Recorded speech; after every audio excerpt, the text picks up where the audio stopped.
Hello, this is Dr. Brandon. In this video, we're going to be talking about David Hume's view of the self, which I'm calling the no self view. You'll see he has a negative answer to the question, what are we?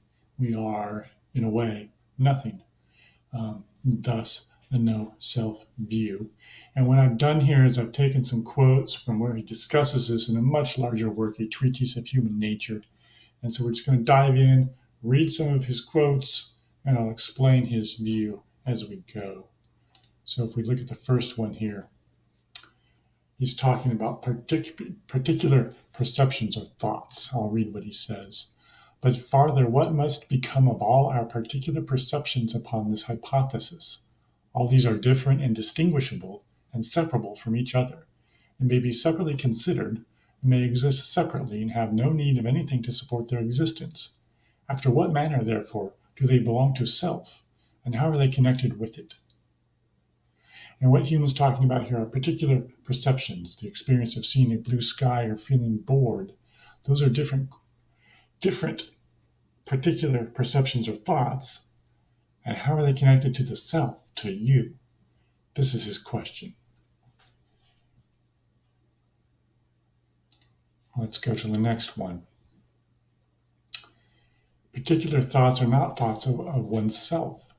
For my part, when I enter most intimately into what I call myself, I always stumble on some particular perception or other of heat or cold, light or shade, love or hatred, pain or pleasure. I never can catch myself at any time without a perception, and never can observe anything but the perception. So he's looking for the self in his mind. He doesn't see it. He just finds perceptions about other things. And so what is this idea of the self, right? Where is it in the mind? And this leads to his idea that there really is no idea of the self in the mind. There's just these other particular perceptions. When my perceptions are removed for any time, as by sound sleep, so long am I insensible of myself, it may truly be said not to exist. And were all my perceptions removed by death, and could I neither think, nor feel, nor see, nor love, nor hate after the dissolution of my body, I should be entirely annihilated, nor do I conceive what is farther requisite to make me a perfect non-entity. So what happens if we strip our mind of all these perceptions, particular perceptions? What's left? He's going with the view that if we strip all the particular perceptions out of our mind, there aren't any other perceptions in there. And if there aren't any perceptions, then what are we? We aren't really existing anymore, is his point. So when you look inside for the self, you can't really see it because it's not there. How about other people? If anyone, upon serious and unprejudiced reflection, thinks he has a different notion of himself, I must confess I can reason no longer with him. All I can allow him is that he may be in the right as well as I, and that we are essentially different in this particular. He may, perhaps, perceive something simple and continued which he calls himself, though I am certain there is no such principle in me. So Hume's saying, I can't find myself or my thoughts and perceptions, can you? And he's thinking most people say they can't.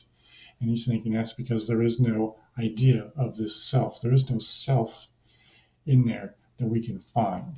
There's just particular perceptions about all these other things. This leads to what some people call a bundle theory. But setting aside some metaphysicians of this kind, I may venture to affirm of the rest of mankind that they are nothing but a bundle or collection of different perceptions, which succeed each other with an inconceivable rapidity and are in a perpetual flux and movement. And this, of course, is the bundle theory, that you're just this bundle of particular perceptions and there's no real self. Of course, typically with a bundle, there's a string or something, a wire that ties it all together. But there's really nothing tying it all together here. It's just a collection, if you will, a pile, a heap of thoughts. There's no string or vessel keeping it all together.